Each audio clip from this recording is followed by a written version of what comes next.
कि जब दीपिका पादुकोण दूसरे देश में दूसरी कंट्री में जाकर हमारे देश का नाम रोशन करती हैं, तो ये भी तो हमारे देश के लिए गर्व की बात है। जब वहाँ पर उनको फीफा वर्ल्ड कप में बुलाया जाता है ट्रॉफी के उद्घाटन के लिए, ये भगवा का अपमान हो रहा होता, तो भगवा का अपमान तो उस दिन भी होता जब मनोज तिवारी जो है वो अपने गाने में उस लड़की को भगवा ड्रेस पहना रहे थे, जब मनोज तिवारी खुद पहनते हैं बेबी बियर पी के नाचेलू वाले गाने में, जब अक्षय कुमार पहनते हैं, ठीक है, साथ में निरहुआ भी पहनते हैं। तो आप कह रहे हो अगर जो फिल्म देखने आएगा आग लगा दोगे, चमड़ी उधेड़ दोगे, अरे उधेड़ के दिखाओ। मोहित शर्मा देखने जाएंगे फिल्म, देखते हैं कौन आग लगाएगा, लगवाए कोई आग है किसी के अंदर दम? देश का कॉन्स्टिट्यूशन सबको इक्वल राइट देता है, और अगर फिल्म में कोई गड़बड़ी है, फिल्म में कोई दिक्कत है, तो सेंसर बोर्ड से कंप्लेन करे देश के प्रधानमंत्री बात करें सेंसर बोर्ड से। प्रधानमंत्री तो चुप है, प्रधानमंत्री मेघालय घूमने से फुर्सत नहीं है उनको, है देश में इतना बड़ा बवाल खड़ा करवा जाते हैं बाइकाट गैंग को बेचकर, है और खुद गायब रहते हैं। और बाबा साहब भीमराव अम्बेडकर कानून बना के गए, ठीक है ना, और इन जैसे लोगों के लिए बना के गए कि जैसे ही उल्टे सीधे शब्द निकाले इनके लिए जेल की काल कोठरियां खुली हुई है और उनमें बंद किया जाए इनको, और ऐसे लोगों को 7 समुद्र पार की जेल में बंद किया जाए ताकि देश में दोबारा कोई ऐसा बयान न दे सके। आपको भी लगता है कि भगवा का विरोध हो रहा है? देखिए मैं आपको एक चीज बता दूं, मेरे को तो लगता नहीं कि भगवा का विरोध हो रहा है। एक बात बताइए, अगर भगवा का विरोध नहीं भगवा का अपमान हो रहा है, एक बात है, अगर भगवा का अपमान हो रहा होता तो भगवा का अपमान तो उस दिन भी होता जब मनोज तिवारी जो है वो अपने गाने में उस लड़की को भगवा ड्रेस पहना रहे थे, जब मनोज तिवारी खुद पहनते हैं बेबी बियर पी के नाचेलू वाले गाने में, जब अक्षय कुमार पहनते हैं, ठीक है, साथ में निरहुआ भी पहनते हैं, तो भक्तों के जितने भी चाहने वाले हैं, और साथ में कंगना रनावत जो हाथ में दारू की बोतल लेकर भगवा ड्रेस पहन रखी है, तो भगवा का अपमान तो मैं जानता हूँ तब भी होता है। अगर आपने तब फिल्मों को बैन नहीं किया, तब आपने पोस्टरों को बंद नहीं किया था, तो आज क्यों कर रहे हैं आप? ये बताइए ना आप मुझे। तो भगवा बहाना है, निशाना कहीं और है। देखिए मैं आपको एक चीज बता दूं, इस देश के अंदर क्या है कि इस देश के अंदर अगर कोई भी आदमी सच बोल ले तो उसको कह जाता तुम चमचे हो, तुम कांग्रेसी हो, तुम देशद्रोही हो, तुम गद्दार हो, और पता नहीं क्या क्या टुकड़े टुकड़े गैंग और फलाना ठिकाना बहुत सारे शब्दों का इस्तेमाल कर दिया था। ये देश झूठ सुनने का आदी हो चुका है, ये देश सिर्फ झूठ सुनना चाहता है। आज प्रधानमंत्री मोदी जी के पुराने वादों पे आप चर्चा कर लीजिए। 2 करोड़ रोजगार की बात मोदी जी ने कही थी, आज आप पूछ लो किसी से कि भैया मोदी जी ने 2 करोड़ रोजगार की बात कही थी कि 2 करोड़ तो छोड़ो 20 लाख रोजगार ही बता दो कहां दिया है प्रति साल, तो वो तुरंत कहेंगे तुम गद्दार हो, तुम देशद्रोही हो, तुम चमचे हो, तुम कांग्रेसी हो। अरे भैया जो सरकार का विरोध कर रहा है वो गद्दार हो गया, जो सरकार के पे ही सवाल कर रहा है। आज से कुछ टाइम पहले 2014 से पहले नरेंद्र मोदी जी खुद कहते थे पेट्रोल और डीजल महंगा हो रहा है, तो लोगों को लगता था भाई पेट्रोल डीजल महंगा हो रहा है उस दौर की महंगाई के हिसाब से, ठीक है।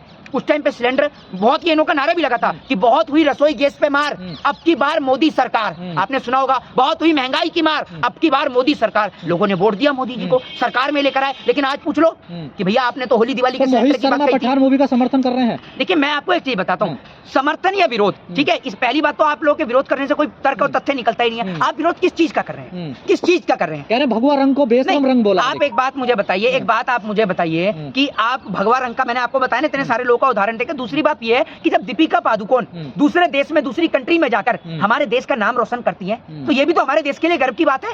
जब वहां पर उनको फीफा वर्ल्ड कप में बुलाया जाता है ट्रॉफी के उद्घाटन के लिए, ये भारत देश के शौर्य के लिए गर्व की बात है कि भाई भारत देश का कोई व्यक्ति वहां बुलाया जाता है, कितने बड़े गर्व की बात है, आप ये देखिए ना। लेकिन यहाँ के लोगों का काम क्या है? यहाँ के लोगों का काम सिर्फ यही है, विरोध करना विरोध करना। यहाँ के लोग सिर्फ झूठ सुनते हैं और हम सिर्फ सत्य बोलते हैं, हम सच बोलना जानते हैं। आपको मैं एक चीज बता दूं, आपको याद होगा पत्रकार महोदय, जब आप अंग्रेजों के दौर में चले जाएंगे तो उस टाइम पर सीने पर गोली खाने वाले लोग भी थे, और उस टाइम पर कुछ लोग ऐसे भी लोग थे जो अंग्रेजों की मुखबरी किया करते थे और अंग्रेजों की दलाली भी किया करते थे, पेंशन भी खाया करते थे, ठीक है ना। लेकिन उनको आज के दौर में अच्छा बताया जाता है, और जो राजगुरु है, सुखदेव है, उनको गलत बताया जाता है। ये गैंग है क्या पूरी? इस प्रकार का माहौल क्रिएट? ये गैंग नहीं है, ये जो है ये देश की सरकार इन गैंगों को ऑपरेट करती है। गैंग है ये, भाजपा की गैंग है। इनको आप देखेंगे तो इनका वोट सिर्फ बीजेपी को ही जाता है, ये बीजेपी की गैंग है। मैं आपको बता दूं, इनको ऑपरेट किया जाता है। जैसे इलेक्शन के टाइम पर आपने देखते हैं ना, बहुत सारी वीडियो आती है मुर्गे के चक्कर में और दारू के चक्कर में, बहुत सारे आते हैं लोग, उनको ये नहीं पता किसका विरोध कर रहे हैं, लेकिन विरोध करने के लिए पहुंच जाते हैं। तो ये गैंग है, इनको क्या है, इनको अनाउंसमेंट कर दिया। एक आदमी से मैंने भी एक भाई से फोन करके पूछा,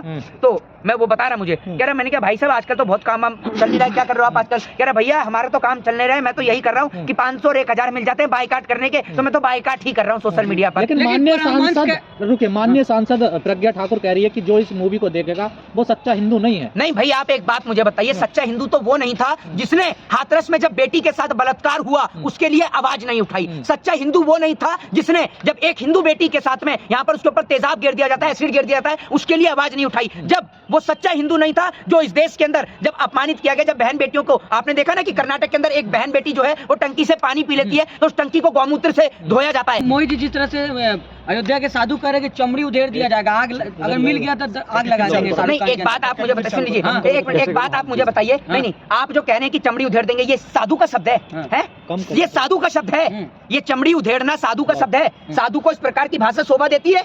आप एक बात मुझे बताइए, आपका नाम राशिद है, आपके अगर मौलाना हो तो आप ये बताइए वो इस प्रकार के शब्द का प्रयोग करें तो आपको अच्छा लगेगा? किसी को अच्छा नहीं लगेगा। नहीं ना, तो फिर एक बात मुझे बताइए, मेरा नाम मोहित शर्मा है, ठीक है, अब अगर कोई साधु महात्मा इस प्रकार के शब्दों का इस्तेमाल करता है तो बिल्कुल गलत है। और दूसरी बात ये कि एक बात मुझे बताइए, ट्रोल शाहरुख खान हो रहे हैं जबकि कपड़े दीपिका पादुकोण ने पहने। क्या दिक्कत फिर कहाँ है? दिक्कत किसी को किसी चीज से नहीं है। भैया आप एक बात, आपको फिल्म ठीक नहीं लग रही, आप मत जाओ देखने। तो दीपिका पहनी है तो शाहरुख को ट्रोल क्यों कर रहे हैं? मेरे कहने का मतलब ये है, मैं आपको ये बताता हूँ, सुनिए, आपको फिल्म अच्छी नहीं लग रही है तो आप मत जाइए देखने। आप ये सोशल मीडिया पे boycott Shahrukh Khan, boycott Deepika Padukone, boycott Pathaan, क्या है ये भाई, क्या है? अरे भैया आपका जो है ना बायकाट, हमने देखा कितना तगड़ा आपका बायकाट होता है। अभी कुछ दिन पहले चाइना का बायकाट कर रहे थे, चाइना के फोन का बायकाट, चाइना की लड़ी का बायकाट, चाइना के बम का बायकाट। ये बायकाट करते करते ये जिंदगी भर यही करते रहेंगे और इनके बच्चे, सुन लीजिए, इनके बच्चे ना बेहतर शिक्षा ले पाएंगे क्योंकि इन्होंने बच्चों को पहले ही कह दिया है, शिक्षा का बच्चों boycott only for Modi ji. साधु संत कह रहे कि हमारे जो मानने वाले हैं लोग जो है उनको हमने साफ मना कर दिया है कि असली सनातनी है तो फिल्म नहीं देखना है। आपके कौन से मानने वाले हैं? संत परमहंस को कितने लोग मानते हैं जरा ये बताइए, बताइए ना। अरे उनकी सोशल मीडिया पे एक पोस्ट डलती है, उस पर 50 लाइक नहीं आते, उनके 50 मुझे लगता है चेले नहीं है, वो कह रहे हैं कि आपके मानने वाले दिखते हैं, आपके कितने मानने वाले हैं। लेकिन ये कितना सही है कि उसने भरी सभा में और इतने चैनल्स के आगे बोला है परमहंस ने कि चमड़ी उधेड़ दूंगा और जिंदा जला दूंगा। तो जलाकर दिखाए ना जिंदा। इस देश का कानून नाम की चीज है। हाँ। इस देश में कानून बहुत बड़ी चीज है। बाबा साहब भीमराव अंबेडकर कानून बना के गए, ठीक है ना, और इन जैसे लोगों के लिए बना के गए कि जैसे ही उल्टे सीधे शब्द निकाले इनके लिए जेल की काल कोठरियां खुली हुई हैं और उनमें बंद किया जाए इनको, और ऐसे लोगों को 7 समुद्र पाल की जेल में बंद किया जाए ताकि देश में दोबारा कोई ऐसा बयान न दे सके। ये अपने ही देश के लोगों को देशद्रोही बताते हैं, उन्हें अपने ही देश के लोगों को गद्दार बताते हैं, अपने देश के लोगों को जयचंद बताते हैं। अरे आज अगर कोई सरकार से सवाल करता है आप उसे जयचंद बोल देते हो, देशद्रोही बोल देते हो। आप कह रहे हो अगर जो फिल्म देखने आएगा आग लगा दोगे, चमड़ी उधेड़ दोगे। अरे उधेड़ के दिखाओ, मोहित शर्मा देखने जाएंगे फिल्म, देखते हैं कौन आग लगाएगा, लगवाए कोई आग है किसी के अंदर दम? देश का कॉन्स्टिट्यूशन सबको इक्वल राइट देता है और अगर फिल्म में कोई गड़बड़ी है, फिल्म में कोई दिक्कत है तो सेंसर बोर्ड से कंप्लेंट करें। देश के प्रधानमंत्री बात करें सेंसर बोर्ड से। प्रधानमंत्री तो चुप है, प्रधानमंत्री मेघालय घूमने से फुर्सत नहीं है उनको, है देश में इतना बड़ा बवाल खड़ा करवा जाते हैं बाइकाट गैंग को भेजकर, है और खुद गायब रहते हैं। और सवाल तो ये है ना, बीजेपी खुद विरोध कर रही है ना इस फिल्म का। देखिए भैया बीजेपी विरोध कर रही है तो प्रधानमंत्री, आप सरकार में बैठे क्यों हैं? अगर आपको विरोध करने का शौक है तो सत्ता छोड़ दो और विरोध में आ जाओ, क्या दिक्कत है? अगर आप सत्ता में नहीं होते तो आपका विरोध करना बिल्कुल जायज होता, बिल्कुल लाजमी होता और बिल्कुल तर्क भरा होता। आज आप सत्ता में हैं और आप विरोध कर रहे हैं, आप सेंसर बोर्ड से बात करिए और सेंसर बोर्ड को कहकर उस सीन को हटवाइए भाई। आपकी इतनी भी नहीं चलती तो फिर आपकी औकात क्या है? काय के लिए 300 का बहुमत लेके बैठे हो? अपने घर बैठ जाओ। मतलब हिंदुओं को सिर्फ नहीं, आप एक बात हो, इस फिल्म के नाम पर देश में दंगे करवाओ, गरीब का बच्चे को लड़वाओ, सड़क पर दंगे करवाओ, हैं, और आप एक शब्द नहीं बोलेंगे मुंह से। एक बात आप मुझे बताइए, प्रधानमंत्री की कोई पावर होती है नहीं होती है देश में, है? या प्रधानमंत्री की पावर सिर्फ यही है कि एम्बुलेंस को रास्ता देते रहेंगे ट्रैफिक पुलिस की तरह, है? या प्रधानमंत्री की यही पावर है कि कहीं यहाँ चुनावी प्रचार तो कभी वहां चुनावी प्रचार? अरे भैया इतनी हिंदू धर्म के लोगों को ठेस पहुंच रही है तो सीन हटवा दो, बोल दो ना सेंसर बोर्ड को। क्यों नहीं बोलते हो? सेंसर बोर्ड को भी नहीं बोलना है, मुस्लिम वोट भी चाहिए, मुस्लिम दामाद भी चाहिए, है, और सारे काम आपको करवाने हैं और फिल्म का विरोध भी करवाना है। मतलब आप चटबीन की और पटबीन की। मैं ये कहना चाह रहा हूँ, ये नहीं बोलेंगे मोदी जी के पर्सनल बिल्कुल पैट होते हैं ना, वो हैं ये, आप समझ जाइए, पालतू एकदम डॉग वाली इनकी सिचुएशन है, ये नहीं बोलेंगे। देखा आ गए ना ये, जहाँ सच्चाई बोलो वहाँ टुकड़े टुकड़े गैंग, देशद्रोही, गद्दार। आप देशभक्त हैं? आप देशभक्त हैं? यहाँ जाइए, यहाँ एक मिनट, यहाँ बताइए आपके घर से कितने लोग हैं आर्मी के अंदर? अरे मतलब आर्मी में जो होगा वही आपका कंट्री में कंट्रीब्यूशन क्या है? कंट्री में कंट्रीब्यूशन क्या है? राष्ट्रभक्त है। अरे एक मिनट रुकिए, क्या राष्ट्रभक्त है आपका? क्या राष्ट्रभक्त है? देश से प्यार करते हैं, प्रेम करते हैं। ये आपकी राष्ट्रभक्ति है कि आप ताजमहल को कहते हैं कि यहाँ हिंदुओं का मंदिर हुआ करता था, कुतुब मीनार को कहते हैं कि ये हिंदुओं का मंदिर हुआ करता था, हिंदू मुसलमान को लड़ाना ये आपकी राष्ट्रभक्ति है? और आपको सुनिए, आपका मैंने कौन सा घर बेच दिया, मैंने अपनी कौन सी देश की संपत्ति बेच दी जो आप मुझे देशद्रोही बता रहे हैं? आपकी हिम्मत कैसे हुई बोलने की? और अगर दोबारा ऐसे शब्दों का इस्तेमाल करेंगे ना तो ध्यान रखिएगा, मैं भी भूल जाऊंगा कि आप एक पत्रकार हैं। पत्रकार हैं, पत्रकारिता का सम्मान करिए, इज्जत करिए और इज्जत करवाइए, ठीक है? वरना आप लोग सुन लीजिए, आप केस हम पे ठोकिएगा। नहीं तो केस ठोकिए परमहंस पे। किस पे? परमहंस पे केस। परमहंस पे अपना है ही क्या? उसको 4 लोग सुन नहीं रहे हैं। आप जैसे लोग हैं जो बढ़ावा दे रहे हैं, आप जैसे लोग नहीं सिर्फ इकलौते आप, बाकी इतने और भी पत्रकार हैं, वो तो नहीं सुनने संत परमहंस को। वो तो ये पूछ रहे हैं कि मोहित भाई तो मैं इस टॉपिक पर तो ये आपके दलाल हैं फिर? मैं इस चीज पे था कि ये आपके पिट्ठू हैं। प्रधानमंत्री जी जो हैं वो हिंदू हैं, तो प्रधानमंत्री की भावना भी तो आहत हो रही होगी, तो प्रधानमंत्री सेंसर बोर्ड को क्यों नहीं कहते? लेकिन प्रधानमंत्री बोलेंगे नहीं क्योंकि उन्होंने बाइकआउट गैंग रख रखी है। तो आप लोगों से निवेदन है कि आप लोग अपने बच्चों को बेहतर शिक्षा दें। सवाल आप ले लीजिए, आपने कहा कि बाइकआउट का कितना असर होगा हम देखेंगे। लाल सिंह चड्ढा का भी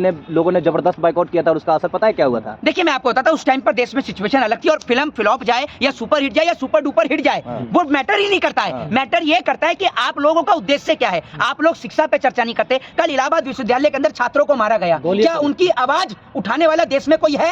आप एक पत्रकार, आपके मुंह से आवाज नहीं निकलती और मुझे शर्म आती है आपकी इस गंदी और घिनौनी पत्रकारिता पे, क्योंकि आप फिल्मों के नाम पर देश को लड़ाते हैं, जबकि देश का नौजवान जो फीस बढ़ोतरी को लेकर धरना प्रदर्शन लंबे समय से कर रहा है, कल बैंक के गार्डों के द्वारा उनको घुस के कैंपस में मारा गया, लेकिन उनकी आवाज उठाने के लिए उनके लिए बोलने वाला कोई नहीं है। सारे पत्रकार टीआरपी बटोर रहे हैं पठान फिल्म से। ये इस देश का दुर्भाग्य है। देश के नौजवान से कहूंगा शिक्षा, स्वास्थ्य और बेरोजगारी के नाम पर विरोध करें, सड़क पे जय नहीं भारत, दिख रहा वंदे आपको। मातरम।